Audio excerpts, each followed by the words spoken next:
박지원 변화와 희망에 대한 정치연대 의원은 25일 조국 법무부 장관 검찰 수사 등과 관련해 문재인 대통령, 조국 법무부 장관 윤석열 검찰총장은 공동 운명체라고 주장했다.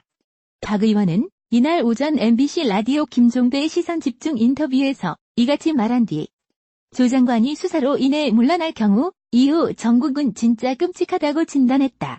박 의원은 호남은 검찰을 개혁해야 한다는 여론이 70에서 80%로 압도적인데 만약 조 장관이 물러가면 여당은 난처한 입장에 처하고 내년 총선을 의식하지 않을 수 없다며 그렇기 때문에 검찰개혁에 문 대통령과 민주당은 박차를 가하게 될 것이라고 예측했다. 이어 국회도 패스트트랙에 상정돼 있기 때문에 통과가 될 것이라고 내다봤다. 윤 총장의 행보에 대해선 여러 시나리오가 있다고 봤다. 그는 조 장관 관련 검찰 수사가 가닥이 잡히면 바로 패스트트랙 자유한국당 의원들을 겨냥해서 강한 검찰 수사를 할 것이라며 패스트트랙 관련 한국당 의원들을 수사를 강하게 해서 국민들 지지를 받을 수도 있다고 했다.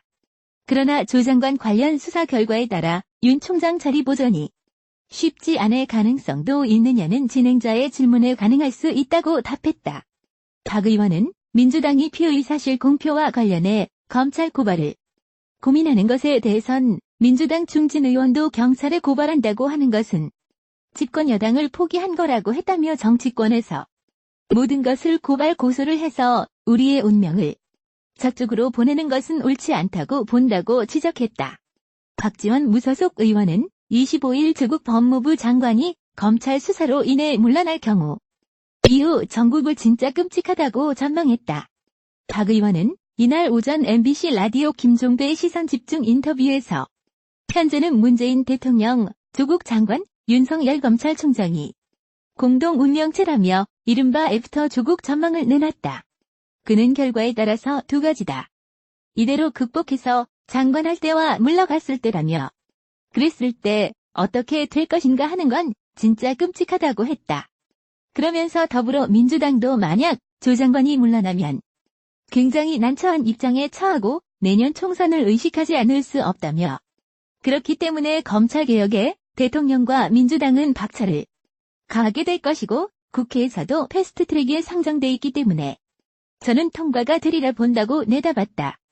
윤석열 총장에 대해서는 이 문제가 가닥 잡히면 바로 패스트트랙 자유한국당 의원들을 겨냥해서 강한 검찰 수사 드라이브를 걸 것이라고 관측했다.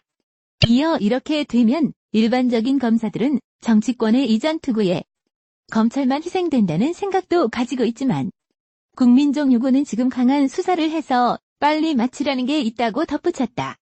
다만 박 의원은 조 장관에 대한 수사가 헛발질로 결론이 나거나 사법 처리가 돼 장관직에서 물러날 경우 모두 윤 총장의 자리 보전이 쉽지 않을 것으로 보느냐는 질문에 그런 의미는 가능할 수도 있다고 답했다.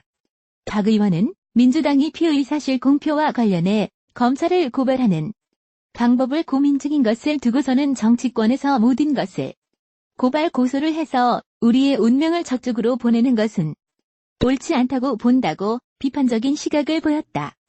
아울러 북한의 김정은 국무위원장이 11월 부산에 올 가능성에 대해서는 일련의 북한 관계의 외교 흐름을 보면 굉장히 가능성이 높다고 생각한다며 북미 3차 정상회담과 상관없이 북미 실무회담의 진전이 좋아지고 북중 정상회담에서도 좋은 모멘텀을 만들어내면 트럼프 미국 대통령을 만나기 전이라도 올 수 있다고 본다고 말했다. 검찰이 이른바 조국 펀드 운용사가 투자한 자동차 부품 업체 익성 관계자들에게서 조국 법무부 장관이 청와대 민정수석이 되고 나서부터 조범동 씨와 벌이는 사업이 더 구체화되기 시작됐다는 진술을 확보한 것으로 25일 알려졌다. 익성 관계자들은 또 조 씨가 주도한 2차 전지 사업에 참여한 것에 대해 조 씨가 조 장관 쪽이 돈을 대는 사업이라고 해서 들어간 것이라며 조 씨가 사업 과정에서 청와대와 대통령까지 팔았다고 진술한 것으로 전해졌다. 조 장관 쪽 돈이 들어온다는 것을 알고 기존 사업과는 무관한 2차 전지 사업에 뛰어들었다는 것이다. 그 직후 청와대는 2차 전지 육성을 국정과제로 산정했다.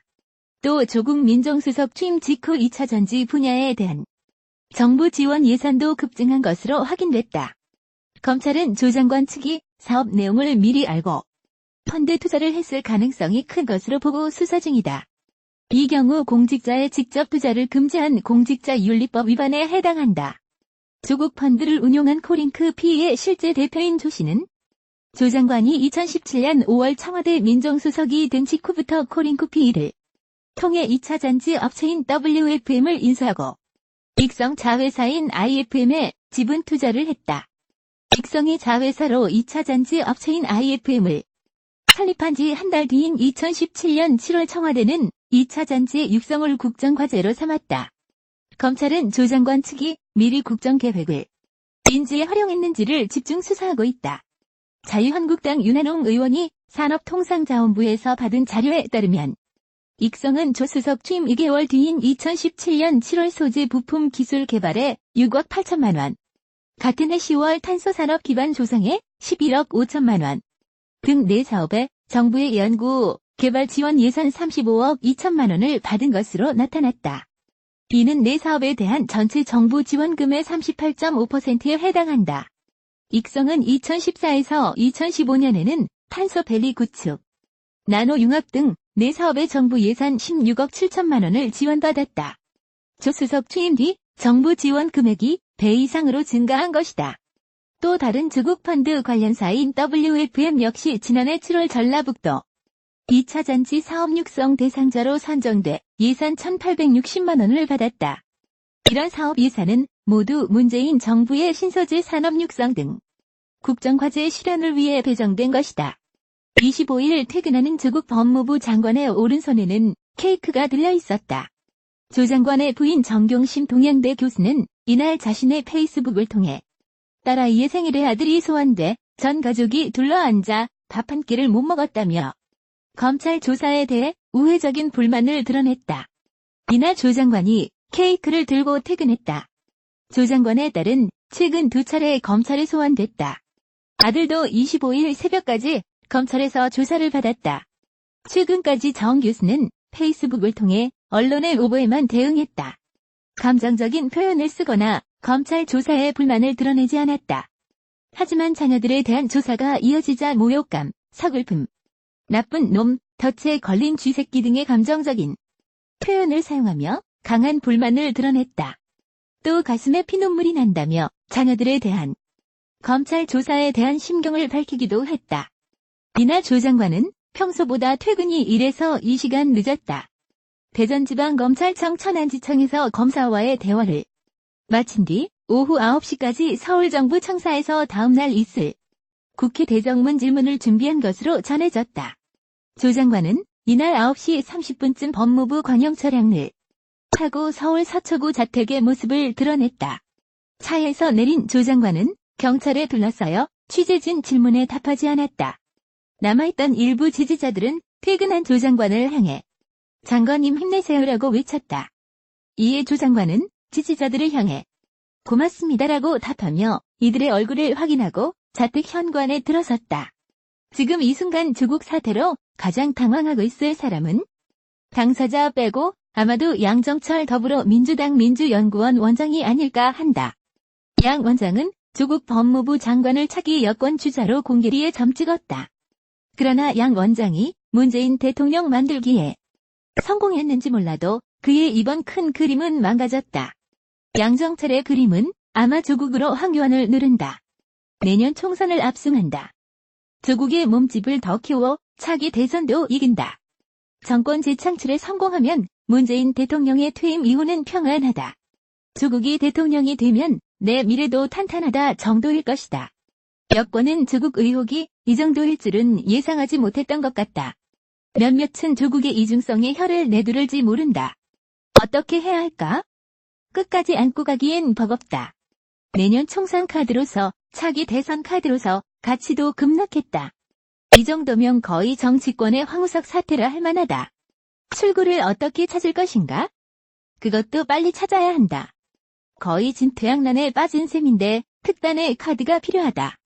여러 몰이를 할 만한 이슈로는 개혁에 저항하는 검찰과의 전면전, 한일 갈등 극적 타결, 한미동맹 위기, 김정은 답방, 조국 가족 비리 엄단 등이 일단 고려될 수 있다. 호재가 아닌 악재로 돌변한 조국을 대신할 다른 인물은 누굴까? 완벽한 대체는 아니더라도 비슷한 급이 되는 구원투수는 있을까? 혹시 윤석열 검찰총장? 판관 포청천 이미지를 가진 윤석열이라면 구원투수 역할은 충분히 수행할 수 있지 않을까? 그렇다면 윤석열이 조국을 잡게 놔둔다? 진보 세력 안에서도 찬반 양론이 격렬할 것이다. 어쨌든 윤석열은 문 대통령이 임명한 사람이고 조국 전국 출구 전략의 핵심이다. 다만 외향적으로 보기에 윤석열의 검찰은 문 대통령과 청와대의 뜻과 다르게 조국 가족을 기습적으로 쳤다. 문 대통령과 윤 총장 간 신뢰에 금이 간 것인지 모른다. 그런 사람을 후계자로 앉힌다? 상식적으로 그렇게 될 가능성이 그리 커 보이지 않는다. 조국을 궁지로 내몬 검찰에 대한 여권의 조건 반사적 반응은 분노였다. 이해찬 더불어민주당 대표는 8월 28일 검찰이 조국 법무부 장관 후보자 의혹과 관련해 압수수색을 진행한 것에 대해 맹공을 하고 나섰다. 언론에는 취재를 시키며 관계기관과는 전혀 합의를 안 하는 전례 없는 행위가 벌어졌다. 이 점이 훨씬 더 나라를 어지럽게 하는 행위라 아니 할 수 없다. 이 대표가 노무현 재단 이사장으로 불러온 유시민 이사장도 다음 날 나섰다.